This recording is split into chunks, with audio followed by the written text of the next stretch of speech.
Gracias por continuar con nosotros. Actívense en nuestro chat en vivo en YouTube para que empiecen a proyectarse ya en la parte inferior de nuestras pantallas sus comentarios. Eso va a pasar en segunditos, que van a empezar a leer los comentarios que ya están escribiendo varios amigos televidentes.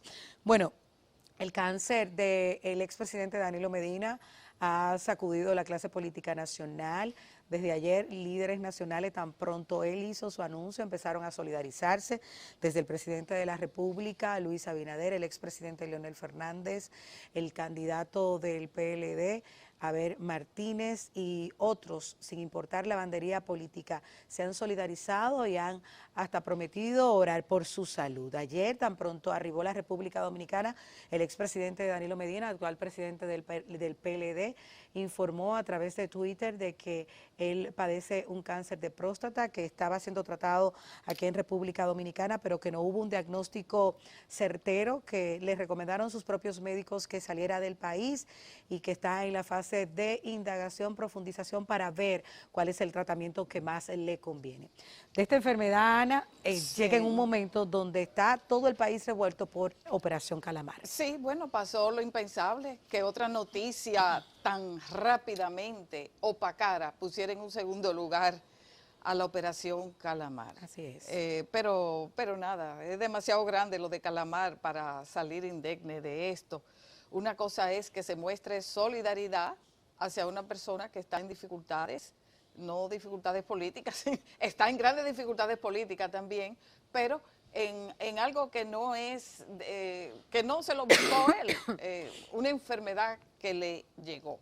Él mismo dijo en los tweets que publicó que era una enfermedad que tiene cura. Curable. Exactamente, parece que ha sido detectado con tiempo y en unos minutos vamos a hablar con un especialista sobre esta materia, pero se sabe que es tratable incluso en el país, que requiere de radioterapia, según los casos, según se haya extendido o no se haya extendido. Quimio, radio u operación. Puede ser que esté encapsulado, como sucede en muchos casos. Bueno, ya se sabrá, sabiendo los detalles. Todavía no hay un parte médico oficial, lo que sí él ha dicho que tanto su esposa como sus hijas y él están tranquilos porque los médicos le han dicho que es un cáncer que tiene cura. Pero para que nos edifiquemos sobre qué tan peligroso, tan común puede ser esta enfermedad en los hombres, ya tenemos con nosotros a nuestro especialista del grupo SIN, del Despertador, nuestro queridísimo doctor Pablo Mateo está con nosotros, urólogo, el mejor urólogo que tenemos en República Dominicana. Hacemos conexión con él. Buen día, doctor. Sabemos que está fuera del país y quisiéramos que nos edifique con relación a esta enfermedad, cáncer de próstata que padece el expresidente Danilo Medina. ¿Qué tan común es, doctor? Hola, muy buenas tardes o muy buenos días. ¿Me escuchan bien ahí? Bueno, sí, primero que todo quiero primero que todo felicitar a nuestra queridísima Alicia Ortega, de verdad que sí, que mis felicitaciones. Bueno, el cáncer de próstata es una patología, es la segunda causa de cáncer más frecuente diagnosticada en el hombre. Está relacionada con la edad del paciente, la genética, la raza, los hábitos alimenticios y un sinnúmero de factores que intervienen de manera directa en el cáncer. La edad es un factor importante, por eso las estadísticas, los estudios nos dicen que ya a partir de los 70, 75 años de edad, la incidencia de cáncer aumenta aún más. El tratamiento siempre va a depender del grado, de la edad del paciente, de las condiciones físicas del paciente. De hecho, tenemos pacientes, por ejemplo, con cáncer de próstata, localizado ya por encima de 70, 75 años de edad, que lo que hacemos es lo que se llama vigilancia activa. Vigilancia activa quiere decir que muchas veces no hay que hacer ningún tratamiento en este paciente. No me refiero lógicamente a este caso, sino a casos de pacientes que tienen un cáncer de próstata localizado, que no ha salido, un paciente de 70 y pico años de edad, pero que tiene un problema, por ejemplo, de diabetes, de hipertensión, es un problema con problemas cardíacos, con alto riesgo. Entonces es un paciente que probablemente se beneficia de una vigilancia y muchas veces, como todos, vamos a morir algún día, ese paciente puede fallecer y no necesariamente del cáncer de próstata. Pero también importante, cómo tomamos la decisión de cuál va a ser el tratamiento. El tratamiento va a depender de cuál es el beneficio que le vamos a dar a ese paciente. La mayoría de las veces, cuando son pacientes ya por encima de 70, 75 años de edad, generalmente, dependiendo de la condición de salud agregada que tenga este paciente, que sea hipertenso, diabético, algún problema cardíaco, algún problema neurológico, lo ideal es un tratamiento lo menos invasivo, lo menos agresivo, probablemente no me refiero a ningún caso específico, pero probablemente una radioterapia, que es un tratamiento que es indoloro, se hace rápido y el paciente tiene un alto índice de curación en muchos pacientes. Doctor, en el caso Sí. del expresidente Danilo Medina, tiene 71 años. En el país, ¿qué tan común es este tipo de cáncer? Y en el tiempo, ¿cuánto necesitaría para poder recuperar su salud ya de manera total? Porque él ha dicho que es curable lo que le han dicho sus médicos. ¿Qué tanto tiempo necesita para recuperarse un paciente con este padecimiento? Lo que pasa es que no podemos hablar de tiempo porque cada caso es individualizado. Ahora, lo que sí te puedo decir es que en nuestro país nosotros tenemos al momento toda la tecnología requerida, tanto para diagnosticar un cáncer de próstata, para ver si se ha extendido, para tratar el cáncer de próstata. O sea, nosotros estamos en un momento, desde el punto de vista en urología me refiero, que no tenemos nada que buscar en ninguna otra parte. Entonces, por ponerte un ejemplo, nosotros tenemos ahora mismo una tecnología de resonancia que, bueno, valga la publicidad por decirlo así, pero la sede de radioterapia, por ejemplo, tiene una resonancia que ni España la tiene todavía disponible y ya tiene 3 o 4 meses. O sea, desde el punto de vista tecnológico, desde el punto de vista del diagnóstico, desde el punto de vista del tratamiento, nosotros tenemos todas las herramientas, tenemos la preparación, la destreza para realizar cualquier tipo de tratamiento de un paciente con cáncer de próstata. O sea, O sea doctor, o sea, que es factible que él pueda recibir su tratamiento aquí en República Dominicana. El tratamiento, según he escuchado de personas que conozco y que lo están recibiendo, radioterapia, ¿verdad? bueno, mire, yo soy muy respetuoso a la decisión de cada quien, yo respeto mucho esa parte. No puedo referirme específicamente a una persona como tal, pero si hablando en términos general, en nuestro país no hay ningún tratamiento que a este momento no se pueda dar. Sí. Desde cualquier tipo de radioterapia, de cualquier tipo de cirugía. Nosotros tenemos 2 institutos del cáncer en los cuales se opera cirugía de cáncer todos los días, tanto de cáncer de próstata, de cáncer de vejiga, de cáncer de riñón. El hecho que, bueno, yo no me refiero a ningún caso, pero el hecho que una persona quiera buscar otra opinión o quiera tratarse en otro sitio, lo puede hacer. Pero desde el punto de vista como profesional, lo que sí yo puedo decirles a ustedes, al pueblo, de que nosotros somos un país que estamos a la vanguardia. A la vanguardia. En este momento, Doctor, ajá, finalmente, ¿cuál es la escucho. tasa de mortalidad de esta enfermedad? La tasa de mortalidad ha bajado bastante, precisamente por la información que ustedes como periodistas, como comunicadores, han llevado a la población. La mayoría de los pacientes están llegando en una etapa de curación. El porcentaje de pacientes que llegaba en una tasa, por ejemplo, que habido metástasis, o sea, que ha ido a otra parte del cuerpo, ha bajado bastante, porque ya pues la comunicación hace que las personas vayan con más rapidez al médico y se haga un diagnóstico más temprano y este paciente pueda tratarse a tiempo. Por ejemplo, en nuestro país, el año pasado murieron 3.600 y pico de pacientes con cáncer de próstata, pero no fue que murieron porque se les diagnosticó y murieron en ese momento. Muchos de esos pacientes que fallecieron llegaron tarde, se trataron, duraron 2, 3, 5 años y luego murieron por el cáncer de Doctor, próstata. No es la que el cáncer última, de próstata... Sí, sí, perdón, la finalmente. última Ok. pregunta para nuestra audiencia. ¿Qué es lo que ayudaría a esa prevención? Exactamente, ¿qué examen deben hacerse los hombres y con qué Bueno, frecuencia? el término prevención, yo nunca he estado de acuerdo con él en lo que es el cáncer de próstata. No hay una manera de prevenir el cáncer de próstata. Esto que quede claro. El término prevención se podrá usar en otras patologías. En cáncer de próstata lo que nosotros hacemos es tratar de hacer un diagnóstico temprano para poderle dar un tratamiento curativo a ese paciente. Pero desde el punto de vista de prevención, realmente no hay forma de prevenirlo.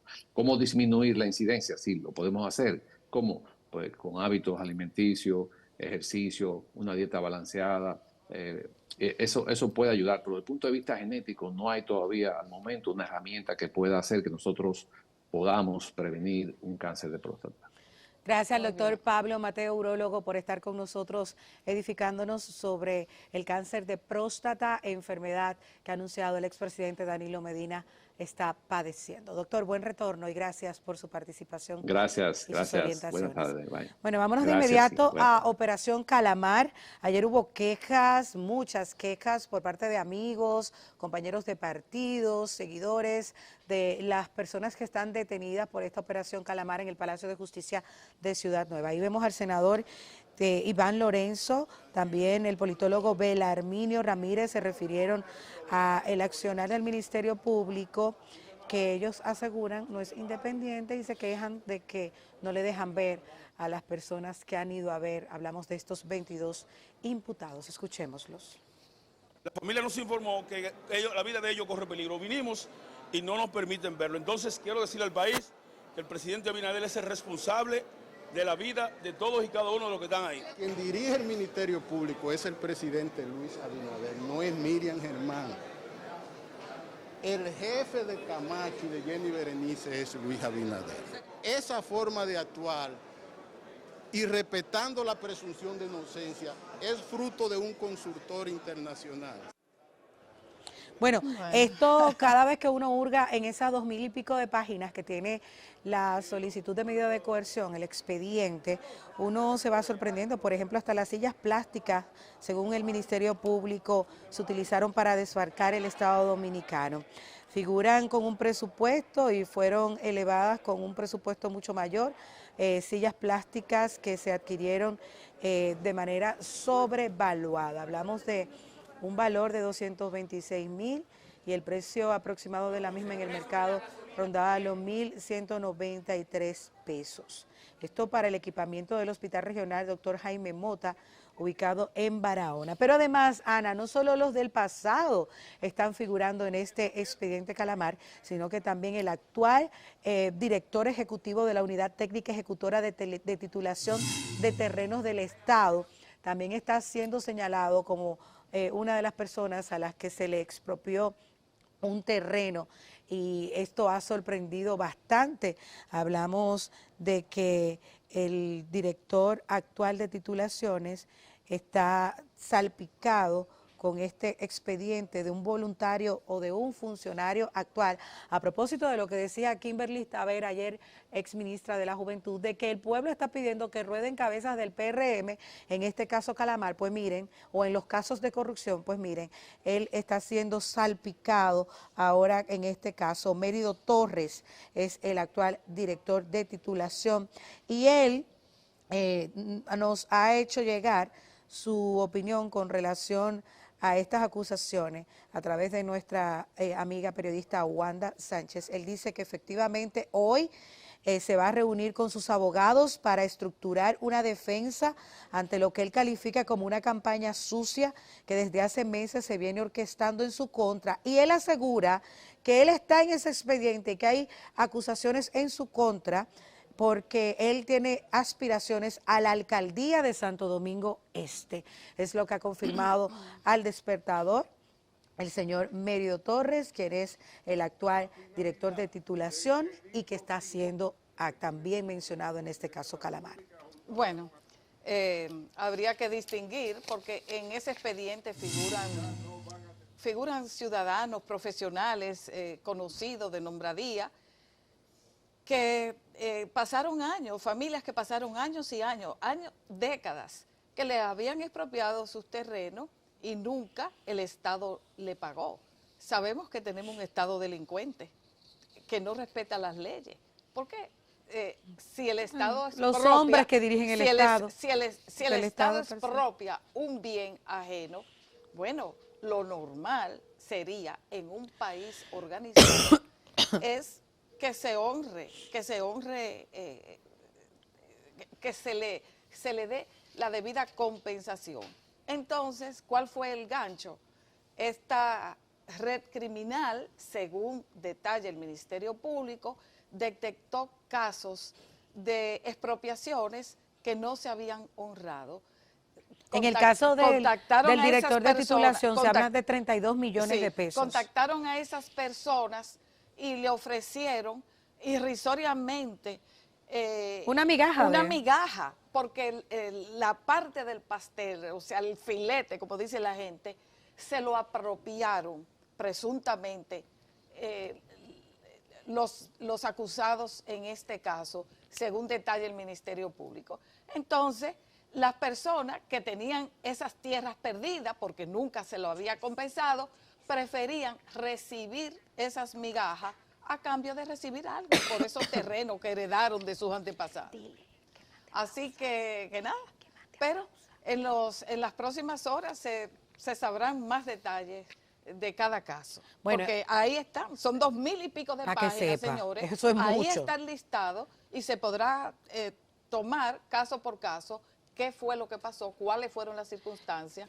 Y hay mucha gente mencionada que no son parte de los 22 acusados, que también hay detalles que hemos profundizado precisamente en noticiassin.com, que usted va a encontrar todas las informaciones de este caso Calamar para que usted se edifique totalmente en nuestro periódico digital. Señores, mañana inicia la cumbre en República Dominicana, la cumbre iberoamericana.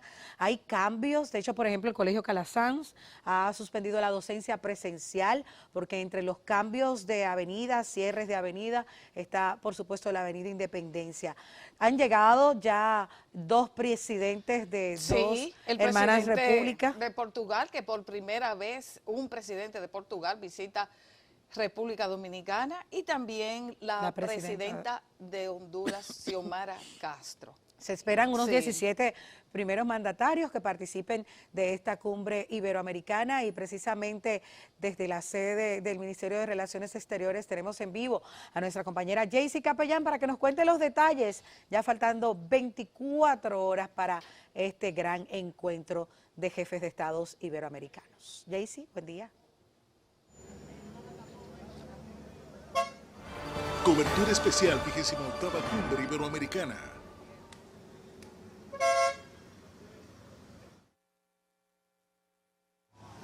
Gracias, así es. Las calles y avenidas que conducen hasta el Ministerio de Relaciones Exteriores están totalmente congestionadas porque debido, ¿verdad?, que algunas de ellas están cerradas debido al protocolo que se ha establecido por esta 28ª Cumbre Iberoamericana de Jefes de Estados. Aquí, en las inmediaciones de la Cancillería, ven ustedes, hay un protocolo para poder ingresar. Los vehículos que no están acreditados no pueden entrar a las instalaciones del Ministerio de Relaciones Exteriores, lo que ha incrementado los taponamientos en esta calle donde está la entrada principal de esta entidad. En la avenida Independencia, próximo aquí a la Cancillería, el tránsito también está un poco complicado y calles aledañas. Para esto el Intran ha habilitado vías alternas para que los ciudadanos puedan transitar sin mayores inconvenientes. Estas son las avenidas José Contreras, Correy Cidrón, Simón Bolívar, México, y la avenida Mella, que están en los sectores que impactará la cumbre con el protocolo que ya ha sido establecido. Hay que decir que para esta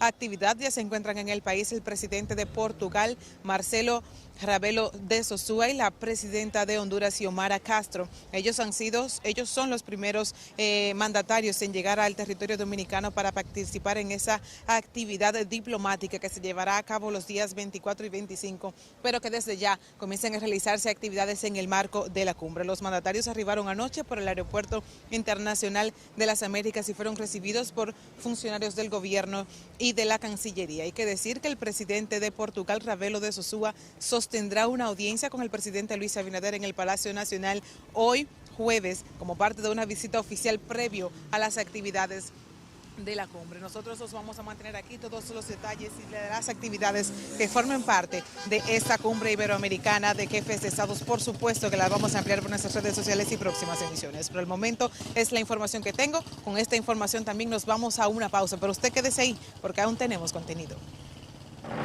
Banreservas presentó Cobertura especial 28ª Cumbre Iberoamericana. Tras la pausa, en la entrevista central del Despertador, conversaremos con el director del